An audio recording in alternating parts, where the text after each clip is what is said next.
কাছ থেকে দেখেন আমি দেখে দিচ্ছি এটা কতটা রসালো আর কতটা লোভনীয় হয়েছে।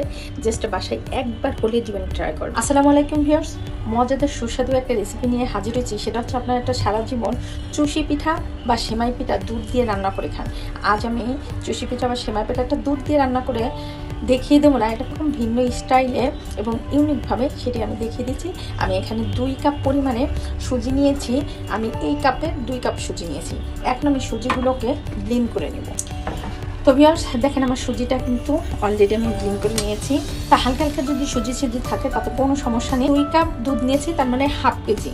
তো 2 কাপ সুজির জন্যই হাফ কেজি দুধ দিয়ে না, আপনারা চাইলে এখানে পানি দিয়েও এই কাজটা করে নিতে পারেন। 1 চিমটি পরিমাণে লবণ দিচ্ছি। আপনারা যদি লবণ পছন্দ করেন তাহলে লবণটা দেবেন, আর যদি পছন্দ না করেন কোনো দরকার নেই। তো গরম আসা পর্যন্ত একটু অপেক্ষা করি আর দুধটাকে একটু নেড়ে দিই। বলক এসে গেছে, এখন আমি সুজিটাকে দিয়ে দিচ্ছি। আর সুজিটা দিয়ে খুব দ্রুত করে নাড়াচাড়া করে নিতে হবে, তা না হলে সুজিটার দুধটাকে খুব দ্রুত চুষে নিয়ে যাবে। তো সেই ক্ষেত্রে খুব ভালো করে কিন্তু নাড়াতে নিতে হবে চামচ দিয়ে।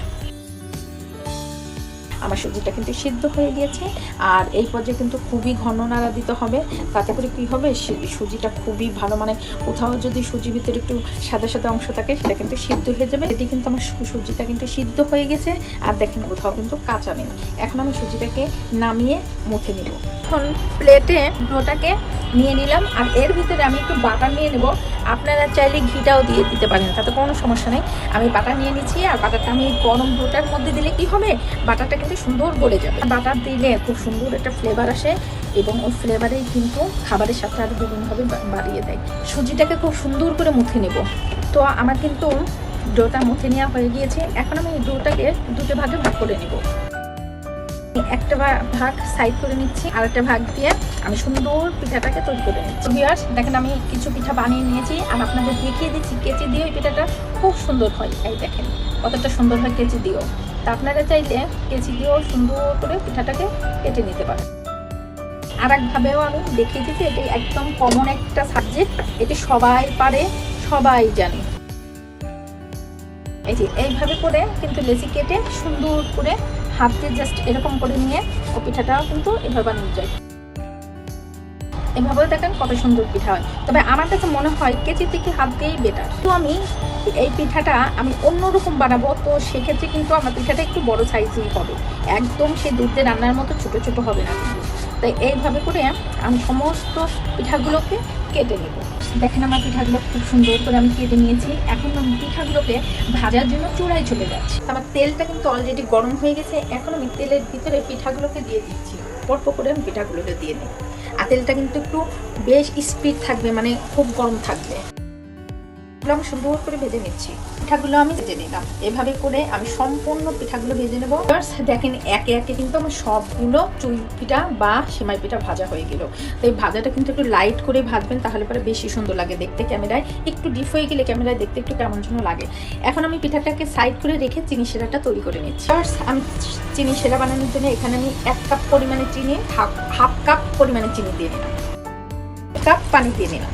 আমি এখানে 4টা শুধুমাত্র এলাচ নিয়ে নিলাম। জিরাটাকে খুব সুন্দর করে জাল দিয়ে নিচ্ছি, ফোটা পর্যন্ত একটু অপেক্ষা করি। আমি একটু লেবু রস দিয়ে দিচ্ছি, কারণ আমার একটু চিনি শিরার ভিতরে লেবু রসটা দিলে যে ডেজার্টটা বা যে মিষ্টি জাতীয় জিনিস বানানো হোক না কেন খুবই মজা লাগে, একটু টকটক লাগে, একটু লেবুর একটু ফ্লেভার আসে, দারুণ লাগে। আপনারা চাইলে দিতে পারেন, না চাইলে স্কিপ করতে পারেন, তাতে কোনো সমস্যা নেই। চিনি শিরাটা কমপ্লিট, আমি জালটা বন্ধ করে দিচ্ছি। একটু ঠান্ডা স্থানে রেখে দিচ্ছি। শিরাটা ঠান্ডা হয়ে গেলে আমি পিঠাগুলোকে শিরার ভিতরে দিয়ে দিব। তো ভিউয়ার্স আমার চিনি শিরাটা দেখেন ঠান্ডা হয়ে গেছে, যে আমি হাতটা দিয়ে দিছি। তো আপনারা এইভাবে দেখে নেবেন যে আপনাদের হাত যতটুকু মানে সহ্য হয় গরম, ঠিক ততটুকুর ভিতরেই পিঠাগুলোকে ঢেলে দেবেন। আমি এখন পিঠাগুলোকে সুন্দর করে ঢেলে দিচ্ছি। আর পিঠাগুলো দেখেন কতটা মুসমুস হয়েছে।